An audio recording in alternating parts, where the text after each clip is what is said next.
Bueno, leamos el pasaje de hoy del Evangelio de Lucas, capítulo 9, versículos 1 al 17.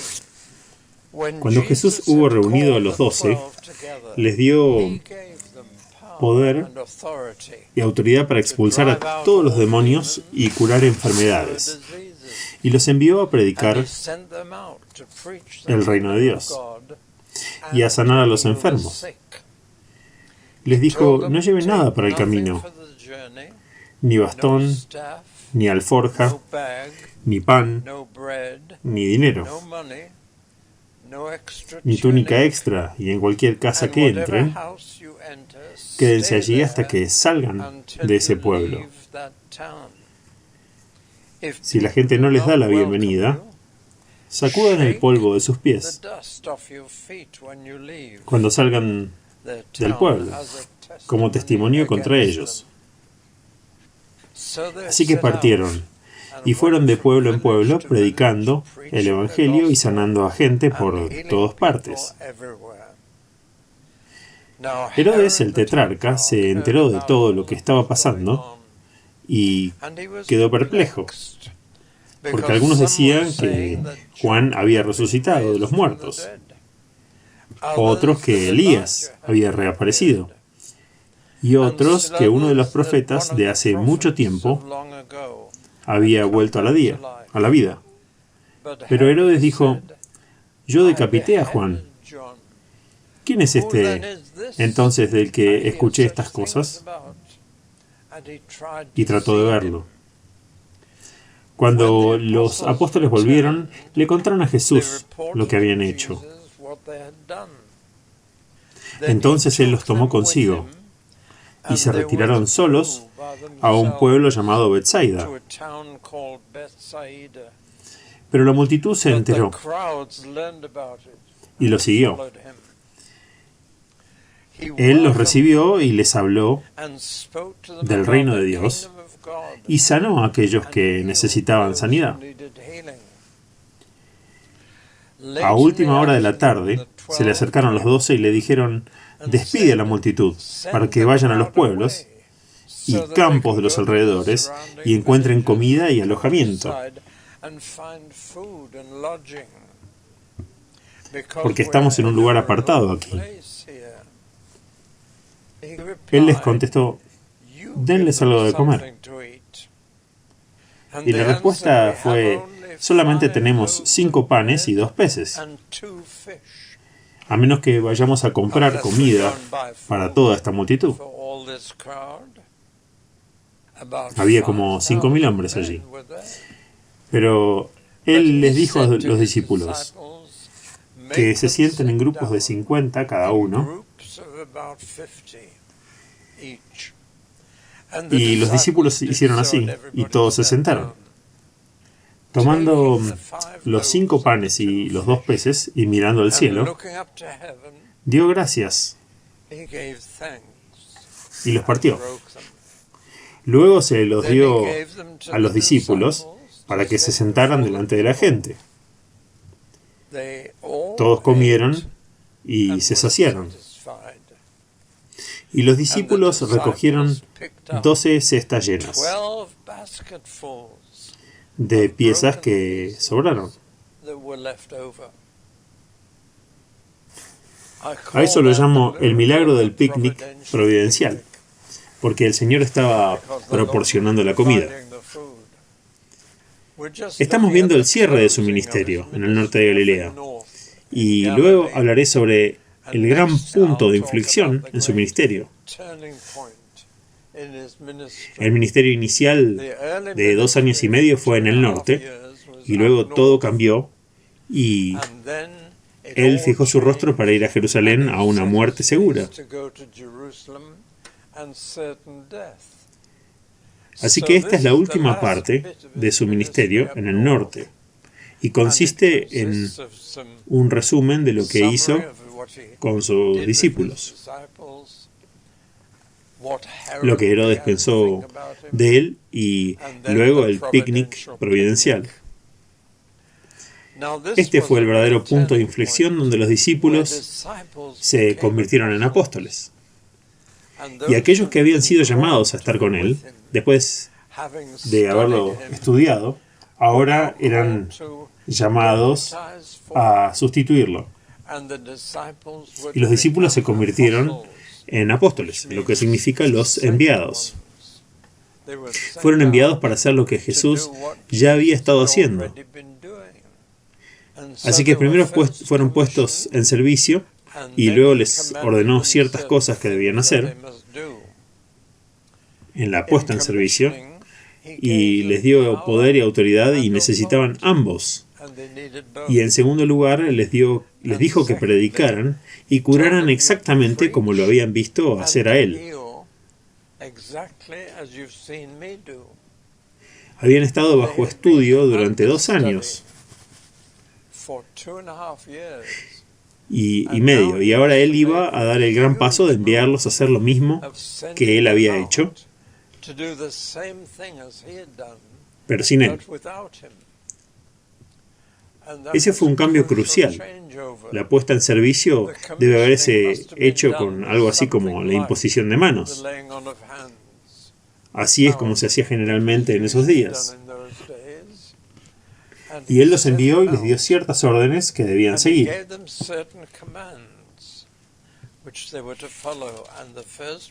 Y la primera fue: no tomen nada para ustedes. No ropa, no dinero, nada. Ni pan, ni túnica extra. Así que fueron enviados sin nada. Y tenemos que preguntar por qué. Y la respuesta debe ser que ellos iban a depender de las personas a las que iban. Para comida, para cambiarse de ropa, para cualquier dinero que necesitaran, iban a ir sin nada en absoluto. Y me imagino que fue una gran prueba para ellos, de todos modos. Iban a quedarse en la primera casa que se les diera la bienvenida. Y eso es algo muy sutil. Y estoy bastante seguro de que fue porque si estuvieran en una casa pobre al principio, estarían tentados de mudarse a una casa más grande o mejor, a medida que se hacían conocidos en un pueblo. Y él dijo: no deben hacer eso.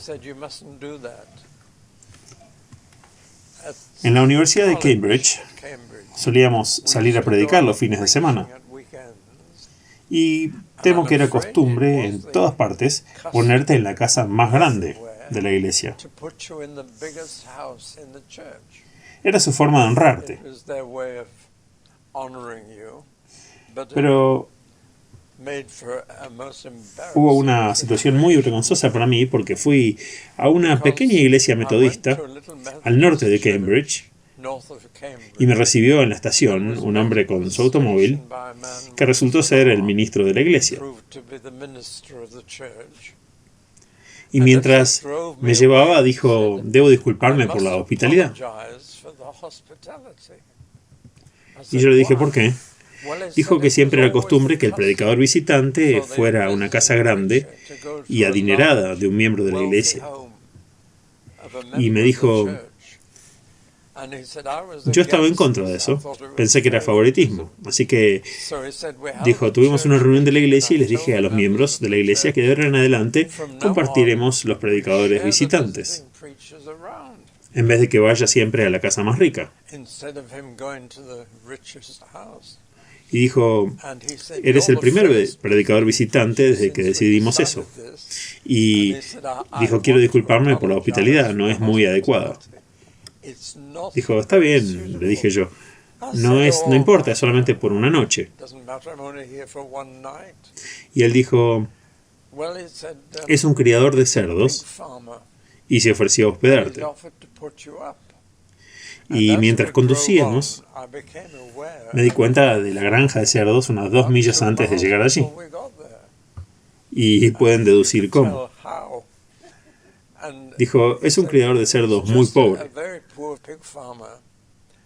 Y me dijo: solo hay una pequeña cabaña en medio de la granja de cerdos y se ofreció a hospedarte. Yo le dije: mira, he sido un granjero y estoy acostumbrado a las granjas. Está bien. Y él dijo, bueno, eso espero. Y finalmente vimos un mar de lodo con cerdos gruñendo por todo el lugar. Y en medio había una casita de 2 pisos. Y el criador de cerdos resultó ser un hombre de unas 18 pies, visco y de tez muy saludable, obviamente. Y él me dio la bienvenida a mí con su esposa y sus 2 niñas pequeñas. Yo pensé, bueno, no hay nada de malo en esto. Me pregunto por qué el ministro se habrá disculpado. Y llegó la hora de ir a la cama. Y me mostró arriba una de las 2 habitaciones. Y era una pequeña habitación de unos 8 pies cuadrados, que tenía una cama de caballete portátil, y me dijo, ¿esto estará bien? Mientras me mostraba, y yo le dije, bueno, bien. Dije, no elijo dormir con estas cosas, pero es solo una noche. Así que procedí a desvestirme, y la puerta se abrió, y entró él, vestido solamente con una camisa, y me dijo que su esposa y sus 2 niñas estaban en una cama en la otra habitación. Y él procedió a subirse a la cama plegable y pensé, ¿dónde quiere que duerma? Y de hecho miré el piso, que era de madera desnuda, con clavos, y no parecía cómodo en absoluto. Así que me dijo, ¿no te importa que duerma con mi camisa? Le dije que no, y me volví a poner el pijama en la maleta. Y luego procedió a acostarse, y en 2 minutos estaba profundamente dormido, y roncando como una locomotora de vapor. Y yo pensé, ¿dónde debo dormir?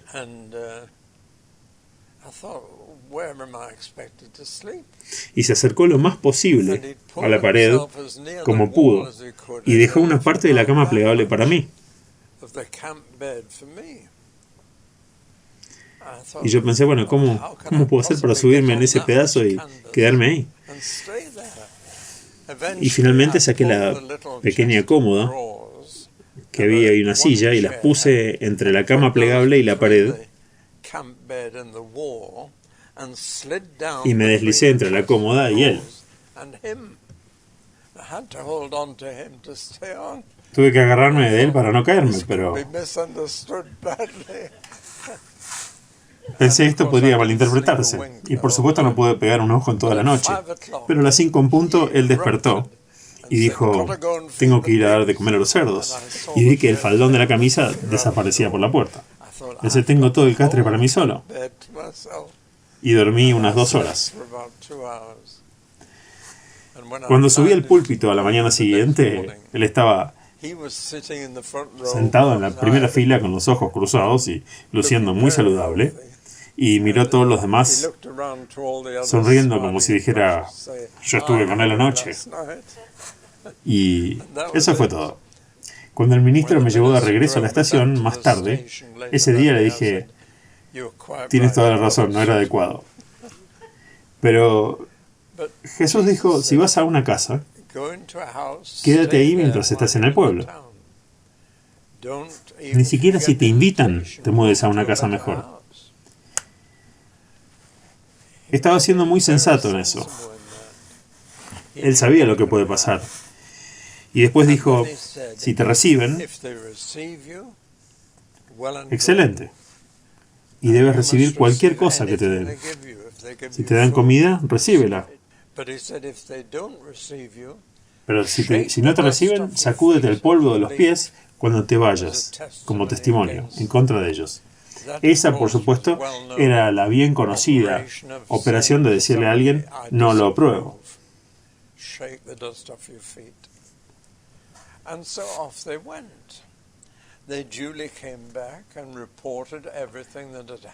Así que se fueron, volvieron en un tiempo e informaron de todo lo que había pasado, lo que habían hecho, cómo les había ido, y en general se lo habían pasado bien. Y sobre todo estaban emocionados. Decían, hasta los demonios hacen lo que les decimos. Y Jesús dijo, no se emocionen por eso.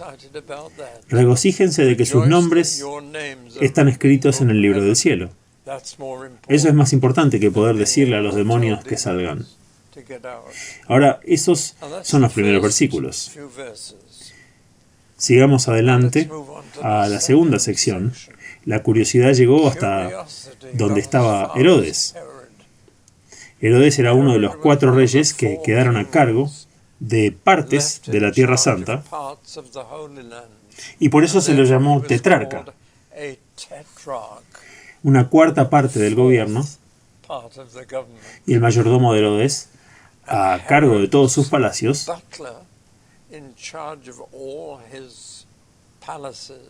tenía una esposa llamada Joana. Y ella era una de las mujeres que iba siguiendo a Jesús. Así que ella le informaba a su esposo, el mayordomo de Herodes, lo que Jesús estaba haciendo. Y él tenía curiosidad, porque la gente especulaba sobre quién era Jesús y ya estaba haciendo cosas tan increíbles a los 29 o 30 años, y la mayoría de la gente decía que era una reencarnación de una gran persona, alguien que ha vuelto de entre los muertos y que ha aprendido todo lo que podía hacer en la primera vida y ahora está en una segunda vida.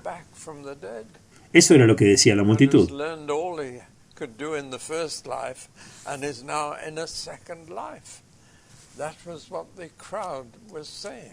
Y cuando la gente decía, ¿quién crees que ha vuelto a la vida?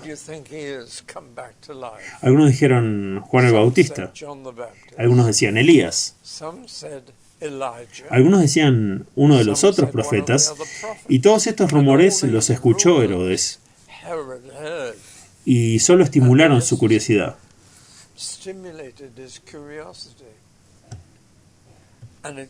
Y dice que le encantaría saber la respuesta a la pregunta.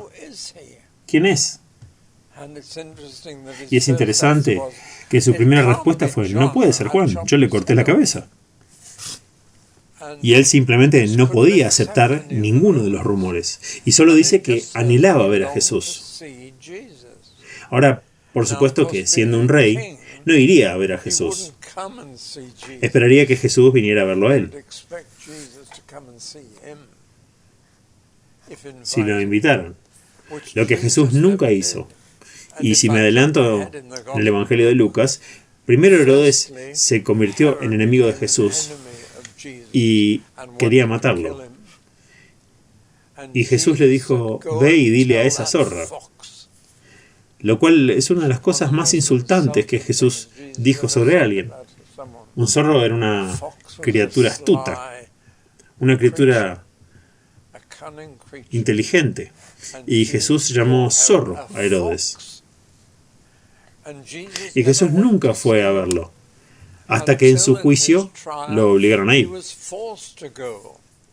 Cuando Poncio Pilato descubrió que Jesús venía del territorio de Herodes, hizo que lo transfirieran encadenado a Herodes. Y Herodes estaba encantado. Pensé, estuve esperando ver a este hombre, quiero ver la magia que hace. Y dice que era la única persona con la que Jesús nunca habló.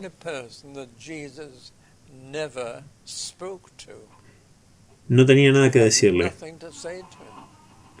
Imagínese ser una persona con la que Jesús no quiere hablar. Esa es la historia. Bueno, eso es un poco aparte sobre la curiosidad de Herodes. Así que pasemos al gran milagro, la alimentación de los 5.000. Y fue un gran milagro. Veamos cómo sucedió. Cuando los discípulos regresaron después de su misión, estaban exhaustos. La bondad había salido de ellos, y lo sabían, y Jesús lo sabía. Y dijo, tenemos que irnos, tenemos que restaurar nuestros recursos. Vayamos a un lugar tranquilo, donde nadie nos conozca, a relajarnos por un día. Y les dijo, les voy a llevar a Bethsaida. que era un pequeño pueblo en lo alto de las colinas, en el desierto. Y Jesús los llevó allí por el día, lo que muestra cuán preocupado estaba Jesús de que estuvieran agotados y necesitasen renovar sus recursos. Así es como sucedió. Pero alguien los vio ir e hizo correr la voz de que se dirigían a Betsaida.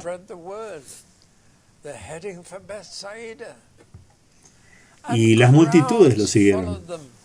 Y Jesús había planeado alejarse de la gente y estar solos y tener un tiempo de descanso con él, pero las multitudes lo siguieron.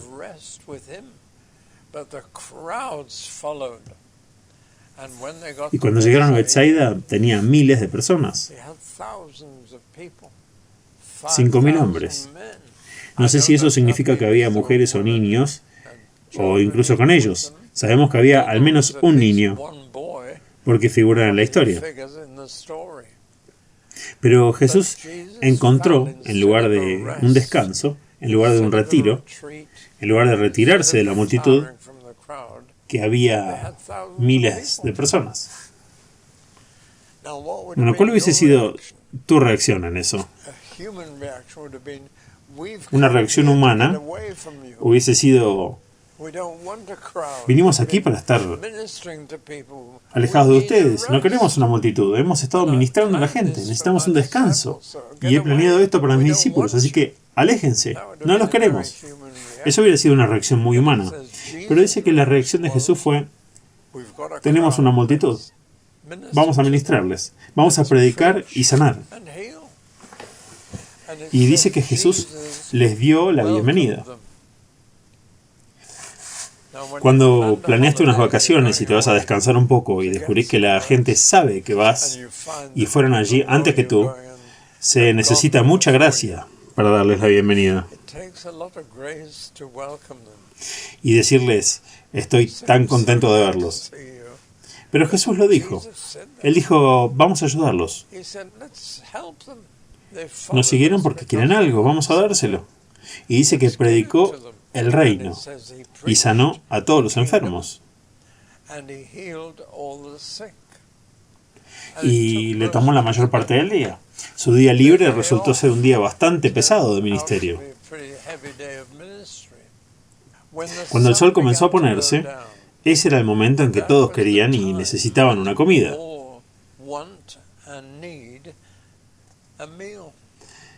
Ese era el momento en el que la mayoría de la gente tenía su comida principal después de un día de trabajo. Cuando el sol comenzaba a ponerse, iban a sus casas y tomaban la cena que sus esposas habían preparado.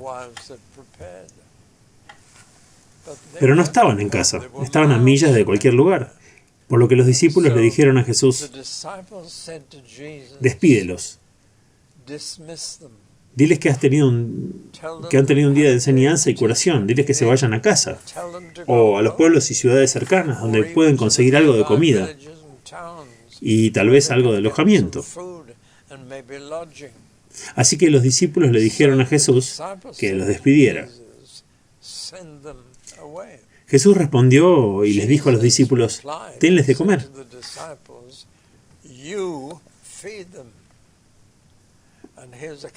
Y aquí hay una especie de punto muerto. Los discípulos le dicen a Jesús que los despida y Jesús responde que les den de comer.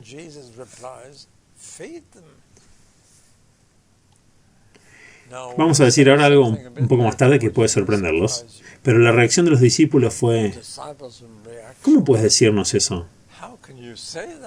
Hay 5.000 personas aquí. Y la única comida que tenemos son 5 bollos y 2 peces.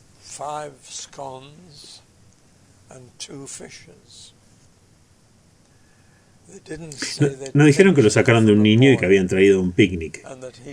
Y ese era su picnic. Pero dijeron: esto es lo que tenemos.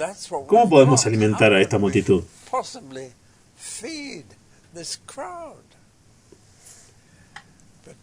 Pero Jesús sabía lo que iba a hacer y les dijo: denles de comer.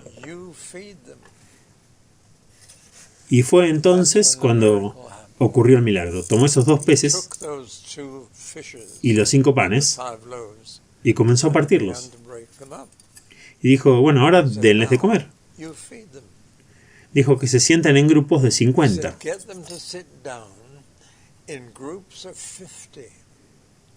Lo organizó y había alrededor de 100 grupos de 50. Si mis matemáticas son correctas. Y luego dijo, ahora denles de comer, aquí tienen algo de comida. Tú ve y llévale a ese grupo, y tú a ese grupo, y tú a ese. Y por implicación, literalmente está haciendo comida en sus manos. Está multiplicando esos panes hasta que hay cientos de ellos. Está multiplicando los 2 peces y sigue repartiendo la comida. Ese grupo ya tuvo suficiente, ahora lleva esto a este grupo y les pidió a las 12 que actúen como meseros y que tomen la comida de sus manos y la pongan en manos de la gente. Ahora, eso es un milagro. Eso es algo que Dios puede hacer, pero el hombre no puede. Y luego viene el versículo final.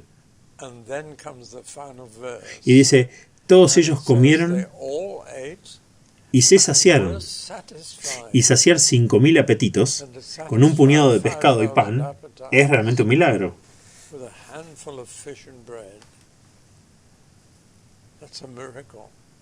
También dice, y no puedo evitar sonreír por esto, me parece el comentario más chistoso, dice que juntaron 12 canastas llenas de fragmentos de lo que quedaron.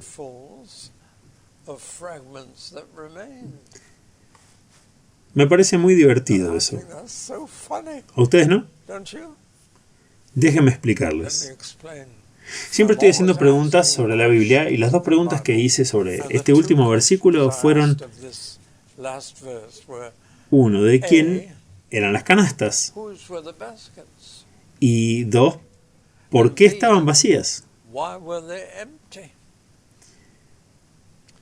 Tan pronto como dices eso, te das cuenta de que las 12 canastas vacías que usaron, que llenaron con lo que sobró, pertenecían a los 12 discípulos. Cuando supieron que se irían a pasar el día con Jesús, empacaron un almuerzo y tenían una pequeña canasta y la llenaron con comida para ellos.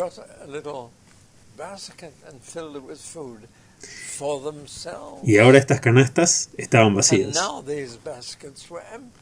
Simplemente se escondieron en los arbustos y vaciaron las canastas más temprano en el día y habían comido todo su almuerzo.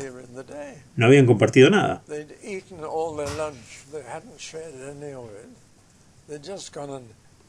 Simplemente se habían ido y escondido entre los arbustos y ahora tenían 12 canastas vacías. Y lo gracioso de eso es que primero Jesús dice, sobró suficiente para ustedes también, pero en segundo lugar, cuando les dijo, ¿por qué no les dan comida a ustedes?, los estaba desafiando, porque ya habían vaciado sus canastas. Ya habían comido en secreto y no dejaron que la multitud tuviese ni una miga. Creo que eso es bastante divertido. Decirles a los discípulos que los alimentan, sabiendo que ya se habían alimentado ellos mismos y que le habían sacado del picnic a un niño para la multitud, los estaba reprendiendo.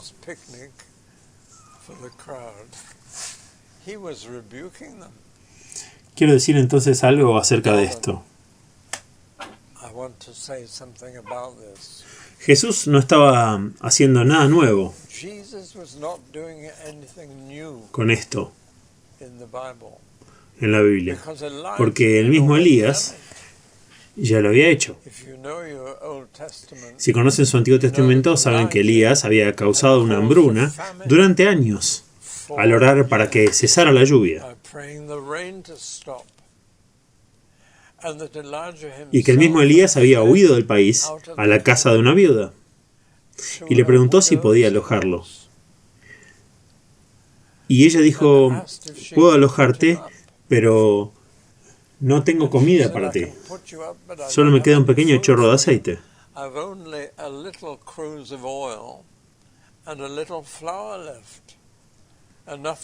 Y un poco de harina. Y no alcanza ni siquiera para mí. Y el registro bíblico es que Elías, mientras permaneció allí, la botella de aceite produjo aceite y el barril de harina siguió produciendo harina. Y la viuda había cocinado una buena comida para Elías todos los días de la sequía. Y esa fue una ocasión en la que había sucedido. La otra fue cuando Dios proveyó pan para una multitud de cientos de miles, cuando envió maná del cielo para el pueblo de Israel, mientras vagaban por el desierto. La palabra maná significa ¿qué es? Y cada día había suficiente maná en la arena para recogerlo y alimentar a todos los israelitas. Y los niños se hartaron de ello. Y dijeron, ¿qué hay para comer? ¿Qué es? No. ¿Qué es otra vez? Y tenían maná, que mantuvo a cientos y cientos de personas con vida durante 40 años. Pero el día en que entraron a Israel, en la tierra prometida, el maná se detuvo. Y pudieron producir su propia comida y obtener suficiente para todos, de otra manera. Así que esto no era algo desconocido. Por supuesto, la pregunta ahora es, ¿esto sucede hoy en día? ¿Jesús multiplica las comidas y las cosas físicas ahora? Y voy a terminar con dos historias que responden a un glorioso sí a esa pregunta. Vamos ahora a la frontera mexicana. Es posible que nunca hayan oído hablar de la frontera mexicana hasta que Donald Trump llegó a la escena. Pero si miran un atlas, a mitad de camino a lo largo de la frontera entre México y Estados Unidos, hay una gran ciudad americana en el lado norte de la frontera que se llama El Paso. Y en el lado sur de la misma frontera, al lado, hay una ciudad mexicana que se llama Ciudad Juárez. Y las dos ciudades están muy cerca. Creo que es como una metrópolis. Y entre las dos ciudades hay un basurero gigante que le sirve a las dos ciudades. Y en el borde del gran basurero, como lo llamaríamos nosotros, hay casas de chapa, hechas de todo tipo de basura, cartón y otras cosas. Y viviendo en esas casas de cartón y chapas, hay muchas personas mexicanas que se ganan la vida reciclando basura.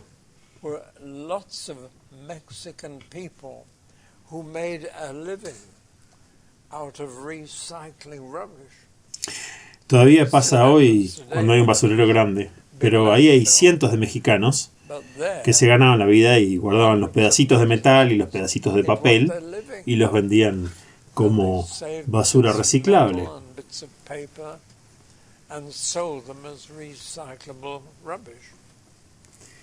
En el lado del Paso, el lado americano, hay una pequeña iglesia católica dirigida por un sacerdote y dos monjas.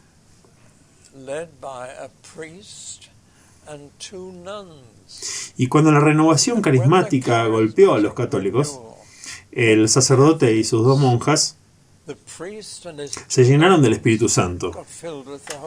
Y eso cambió sus vidas y la vida de la iglesia. Y de ahí en adelante el Espíritu Santo les dijo lo que deberían estar haciendo. Y cuando se acercaba la Navidad, el Espíritu Santo les dijo a ese sacerdote y las dos monjas: quiero que lleven una cena de Navidad a los recolectores de basura en el basurero. Y así lo hicieron. Hicieron averiguaciones y les dijeron que había unas 120 personas viviendo en la basura. Así que prepararon las 120 bolsas con un pastel y una pieza de fruta. Y los miembros de la iglesia habían cocinado los pasteles y se fueron en una camioneta vieja hasta el basurero con las 120 bolsas de comida en la parte trasera de la camioneta. Cuando llegaron al basurero, para su horror, descubrieron que había 3 o 4 veces más personas de lo que pensaban viviendo entre la basura.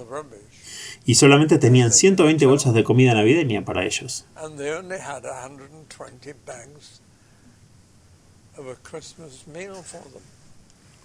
Así que oraron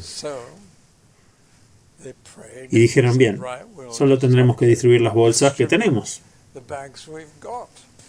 Y abrieron las puertas de la camioneta y la gente hizo fila muy rápido y dieron 120 almuerzos navideños. Pero no había bolsas en la furgoneta y pensaron que se habían equivocado, que habían preparado unas cuantas más. Así que decidieron seguir repartiéndolas y siguieron dando hasta que 300 o 400 personas tuvieron su almuerzo navideño y volvieron a la iglesia a adorar a Dios. Hicieron un video de eso para el Papa. Querían que supiera lo que el Espíritu Santo estaba haciendo en su iglesia.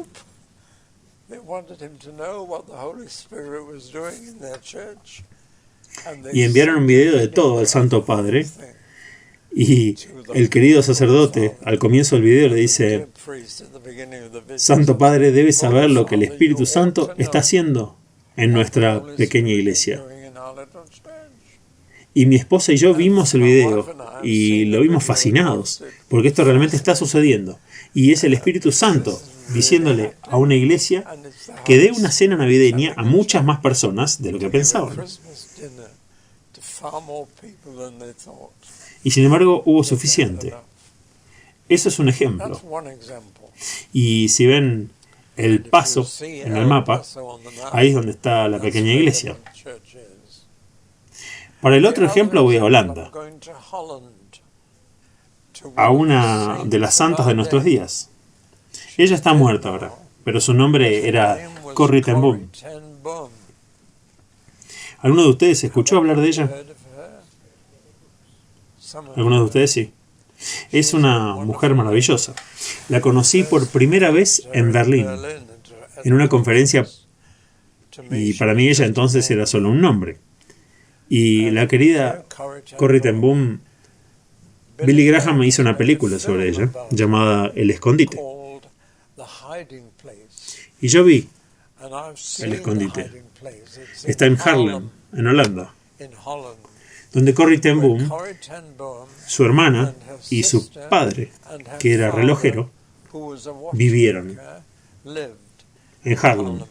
Y cuando los alemanes ocuparon Haarlem, el padre de Corrie, que era un hombre santo, le dijo: debemos esconder a los judíos de los nazis. Construyeron en una de sus habitaciones una pared falsa de unas 18 pulgadas de ancho, separada de la pared real, y construyeron un pequeño armario, y a través del armario, la parte trasera del armario, era una puerta a este lugar angosto, y se llamaba El Escondite. Y escondieron a una familia de judíos en su casa, porque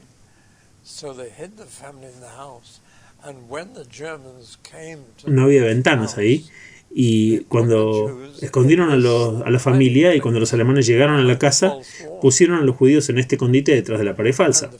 Y la película se llama El Escondite. Es una historia increíble. La familia fue traicionada por un vecino que les dijo a los nazis que había judíos escondidos en la casa. Y les habló del escondite. y toda la familia fue arrestada y llevada a campos de concentración. El padre, el anciano padre, el relojero, fue llevado al campamento de hombres y nunca más lo volvieron a ver. Nadie sabe qué le pasó. Pero Betsy y su hermana fueron enviadas al campamento de mujeres. Por supuesto, cuando las trajeron por primera vez al campamento, las desnudaron, les dieron una ducha, les dieron ropa de prisión y las metieron adentro. Betsy, la hermana, sufría de una deficiencia grave. Y los médicos le habían dado un líquido para contrarrestar esta deficiencia. Y Corrie logró meterlo de contrabando en su cabello.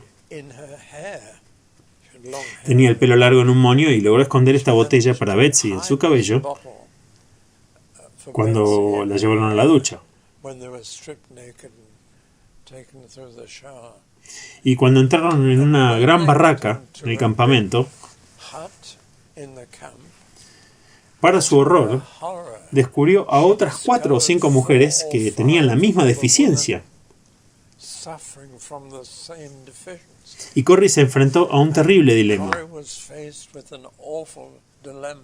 O le daba este medicamento solamente a su hermana, durante tal vez una semana o 10 días, o lo compartía con media docena de mujeres con la misma deficiencia.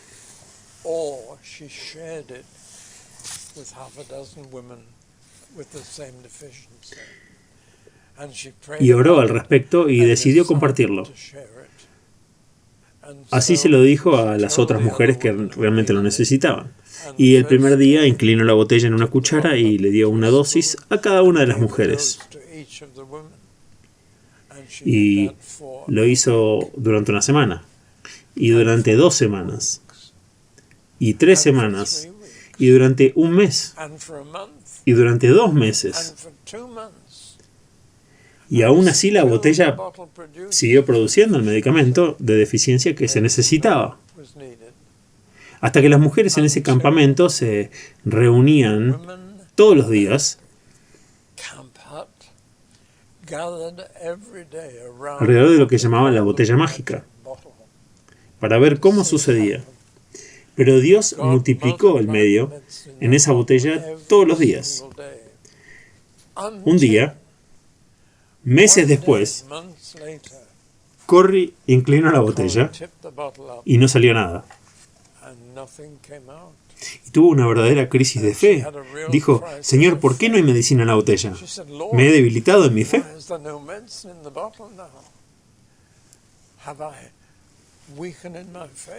Pero más tarde ese mismo día, llegó al campamento un paquete de la Cruz Roja, con mucha medicina, incluyendo la que necesitaban. Y entonces hubo suficiente. Dios hizo eso, multiplicó los medicamentos en la botella hasta que todo el campamento supo sobre la botella mágica. Acabo de dibujar estos 2 ejemplos de hoy, de nuestro día, para mostrar que el Señor aún multiplica lo que se necesita.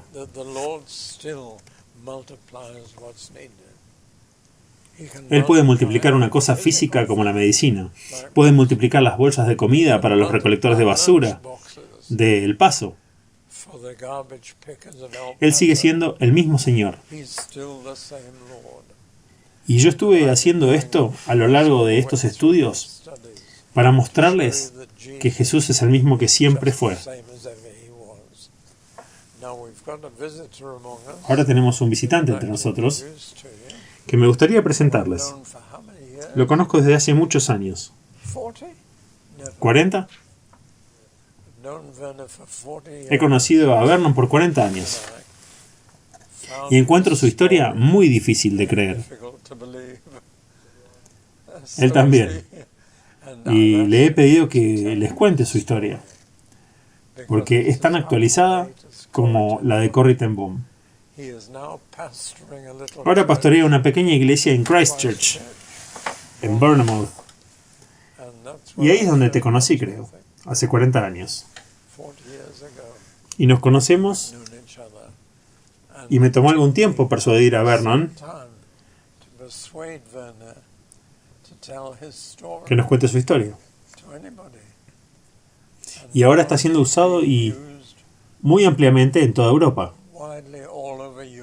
Y especialmente para hablar con personas judías. Y le pregunté si puede estrujar su testimonio a 5 minutos. Y puede tener un poquito más de eso. Y me gustaría que compartiera con nosotros la increíble historia de lo que el Señor ha hecho por ti. Perdonen su ropa, viene en la moto. Vino de Christchurch hoy. Lo habrán oído venir. Bueno, dale. Hace 40 años estaba pasando por una crisis personal. Porque un ministro metodista me dijo, tienes que honrar a tu padre y a tu madre. Y todo te irá bien. Y tenía dificultades en honrar a mi padre, porque mi padre fue uno de los responsables del Holocausto. Él fue un criminal de guerra austríaco. Fue personalmente responsable de matar muchos judíos. Así que tuve una gran crisis. Y alguien me dio una cinta sobre David Powson, donde hablaba sobre la paternidad de Dios. Y llegué a casa muy angustiado, porque este ministro metodista me dijo que tenía que honrar a mi padre. Y yo pensaba, ¿cómo puedo honrarlo a mi padre si es un animal? Y mi esposa me dio una cinta de David Powson sobre la paternidad de Dios, y la escuché.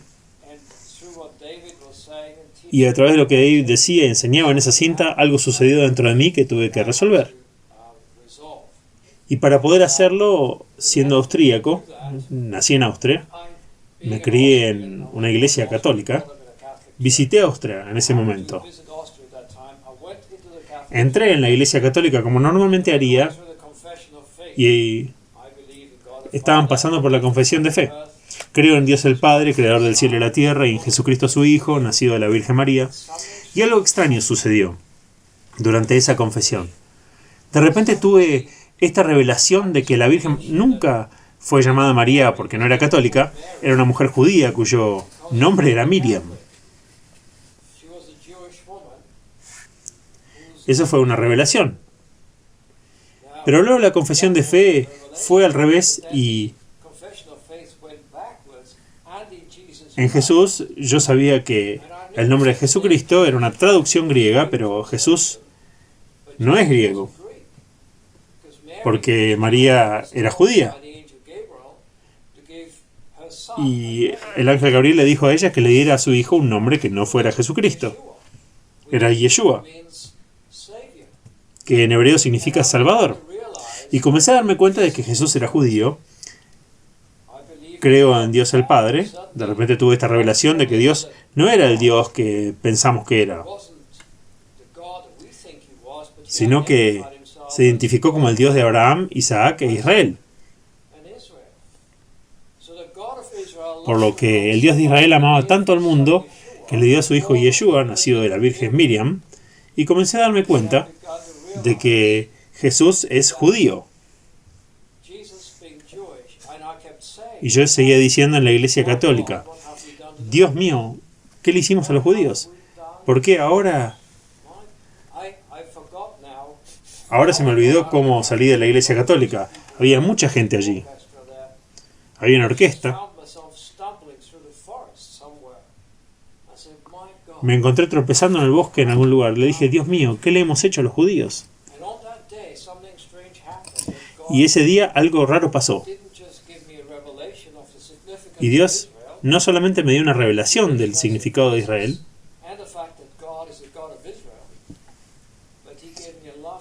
y el judaísmo de Jesús y el hecho de que Dios es el Dios de Israel, sino que me dio un amor por el pueblo judío, lo cual es increíble. Era un amor que es extraño de explicar, porque ese día cuando dije, Dios mío, ¿qué hemos hecho los judíos?, Dios rompió mi corazón. Y desde entonces he estado viviendo con una herida en mi corazón que se niega a sanar. Y la única sanación que puedo recibir y que alivia mi dolor es amar a los judíos. Así que desde entonces Dios me envió a tareas muy interesantes para hablar con el pueblo judío, y he estado en reuniones muy grandes, y es interesante que el pueblo judío también tenga una herida en su corazón que se niega a sanar. A través de 2000 años de persecución, y más cuando se enfrentan a un cristiano. Ellos asocian erróneamente que las personas que los han herido eran cristianos, porque Adolf Hitler decía que era cristiano. Decía que era católico. Luther afirmó también haber sido un luterano que en realidad odiaba a los judíos. Así que los judíos asocian el cristianismo con perseguidores. Así que cuando conocen a alguien como yo, un cristiano, un hijo de un nazi, para ellos son los dos males que se unen en un solo lugar. Y no puedo entender que alguien así venga y tome una reunión. Así que entraron en una habitación y yo me paraba en la plataforma y nunca me miraban. Entraban mirando al piso, se sentaban. Pero debido al amor de Dios dentro de mí, algo asombroso sucede. Es como este amor de Dios, es como el oro líquido, que parece resumar y tocar a las personas en 10 o 15 minutos.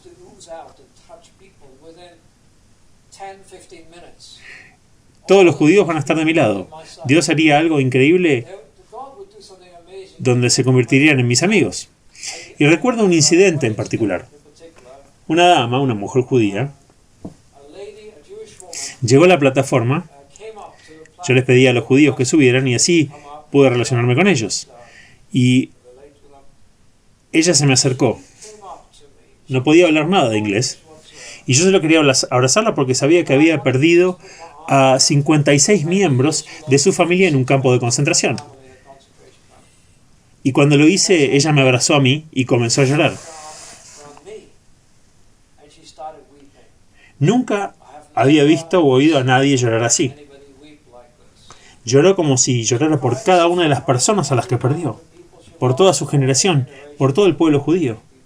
Y entre sollozos ella me decía, te amo. Te amo.